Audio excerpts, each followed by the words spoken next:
wanasemaga tu bebo na mtu wa bodaboda. Alafu sema tu hii serikali ya Ruto hii. Alafu unyamaze. And then complete the sentence. You won't utter a word. Are you serious? Kutoka hapa mpaka Kitengela. Atakupea story all through. Na kwa nduthi huko kwa Uber. Either nduthi, Uber, nini, ama hata dereva wa matatu. So let's talk about that state of the economy. Right here in the studio joining us live is Ruth Kinyanjui. Yes. She's a political governance and economic advisor. Kabisa. She runs her own outfit. Yes. And she knows a thing or two about economics. Au sio? Wewe unafeel hii pressure Ruth? Unafeel hii pressure yenye sisi tunakapitia? Watu wako makazi lakini no, ni kama tuna struggle to make ends meet. The best thing that has happened to Kenya is the best weather conditions that we have experienced. Weather imekuwa fit. Weather ni mzuri. So when that is happening, it actually manages our inflation because the availability and affordability common goods or basic commodities becomes very favorable. Were it not for that, then it would have been very bad because we'll be seeing many people not be affording even something to have on a daily basis. So that is one thing. Second, the second thing is the fact that I normally say, and I normally repeat this many times, Kenyan people are very resilient. A business fall, they still fall with it and wake up with it. There is so much that happened with Kenyans. Actually, no one understands, and I think even the government has never understood the needs of Kenyans and the resilience of the people of Kenya.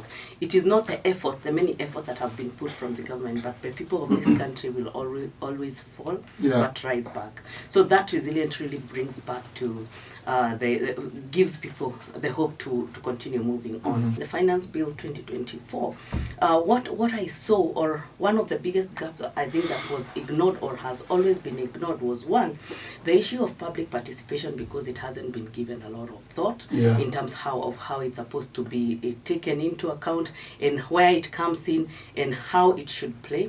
But also the fact that also the government is taxing our people sometimes that it does not understand the nature of business. And why do I say that? I say that because business are evolving. We are evolving. Kenyan is such a dynamic country. The citizens are they are learned. Their business is also dynamic. There is a lot of development. If you look at the business infrastructure or business environment for the last 20 years, a lot has changed in terms of how business is being done in Kenya. And that is why even for, say, people like you who are in media and social media influencers and things like that, we saw people saying, you cannot tax us like this because that is not how we earn. So there's a lot of thought that needs to be put into the government understanding how businesses are run so that they can be able to understand the gaps that are coming there even as they expand their the fiscal policy. Nikiangalia mwananchi wa kawaida, one of the things that anasuffer sana, the reason why they are suffering a lot ni the fact that one of the things they are being trampled so much. And when I look at the MSE sector, nikiangalia the whole MSME space, and as I was saying earlier, it's really diverse. And hakuna mtu ameelewa. Actually, it's like double taxation. Una find kanjo, they are finding their own way, and the normal KRA person is finding their own way. And actually, what you are even forgetting, there are also issues that normally surround Kibanda and all those things that people that they intercharge themselves. Now with that in mind, one of the things that naona imefinyiliwa sana ni the fact that serikali haijakuwa understand all these issues. Nilipoona wakisema juzi wataenda into the pay bill na kuweza tax that, I think tunaongea mambo ya disconnect, kutoelewa mwananchi wa kawaida ama mwananchi wa hii country anafanya nini. What does a common Kenya do in this country? Na that is a basic thing wa Kenya ama government inakosa understand. I think tuseme hii mwaka serikali haijasikiza na naangalia ama naomba sana kama 2025 hii serikali inaweza kuwa tuipe benefit of doubt na tuseme itasikiza na itasikia kilio ya Wakenya. Na the reason nasema hivyo na warudisha hata mwaka uliopita serikali haikusikiza public participation, na turudi tuseme aje mashida za this time ni gani. Tuseme kama sasa the same mwananchi wa kawaida anasema SHA iko na shida, biashara haina mapato, tunaendelea kuumia. Kwa nini nini hizo mambo zote hazisikizi tena? I ask a very contentious question kwa nyinyi wawili, nani yako supposed kusikiza? Ni nani yako supposed kusikiza kilio cha wananchi wa kawaida? Nani yako supposed kusikiza? Enter Adani. You design. Wako Ketraco, wako JKIA, Wako Shashif. wako Shifsha, Yeah. wako kila mahali.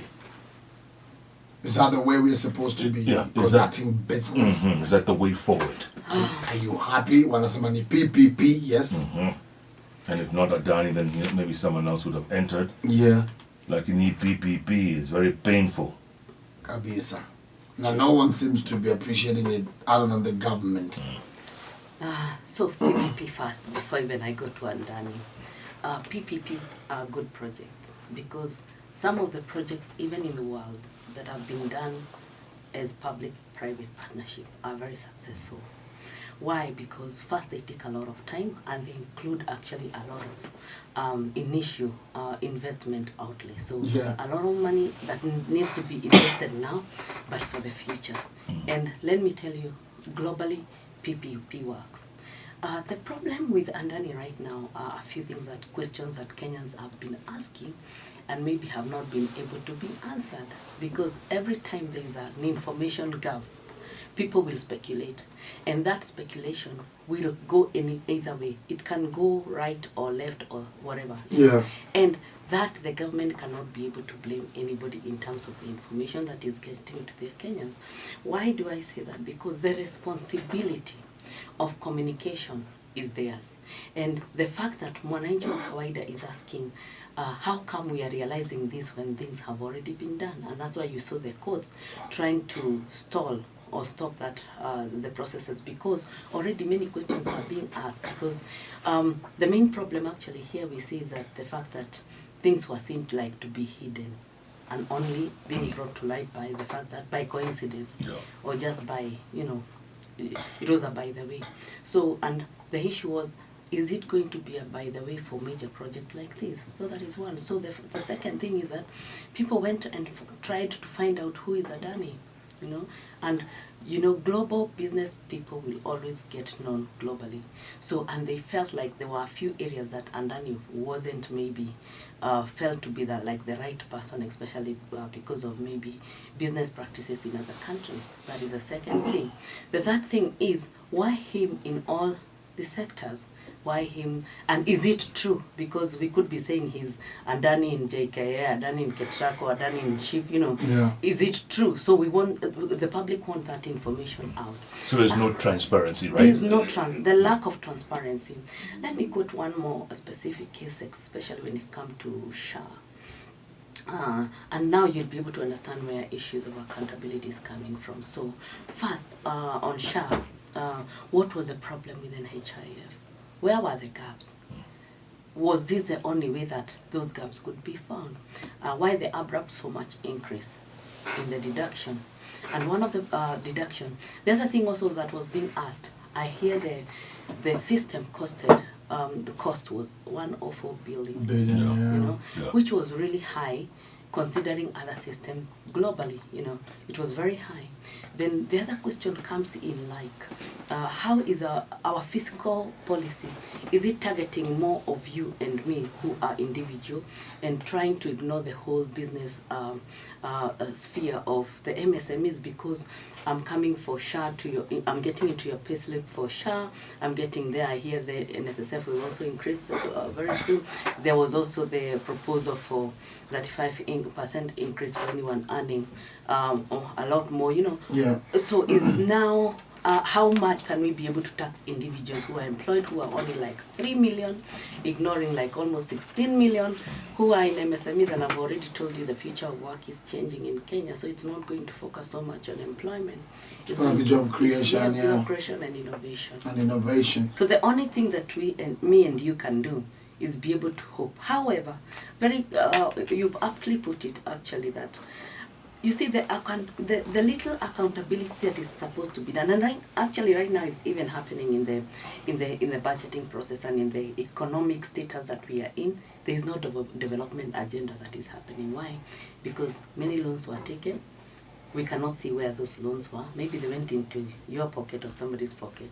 And that money was supposed to finish that stadium you're talking about, but it never did, you know. And how then can we be able to, you know, very small things that needs to be done, but actually just because Kenya are resilient and they are able to look for their day-to-day, their development agenda is normally thrown out of the window. Then who is understanding the needs and the problems of Kenyan? Who is doing that? It seems like no one. When you say about lawlessness, when it comes to roads and motorcycles and everything, you can tell the attitude of those people is like the people are hopeless. They're like, you know, I really don't care where I am right now, because they have been pushed to the edge. The lawlessness you see is because people have been pushed to the edge. Why? I can give you an example, and you've done well to give an example of Rwanda. Rwanda normally come to benchmark with us, take our ideas, they go implement. And they go implement. But see how poor we are as Kenyan in implementation. Yet, it's not that we don't have money. There's money. But what can be dealt or done with corruption? Because corruption has become the silent monster. Yeah.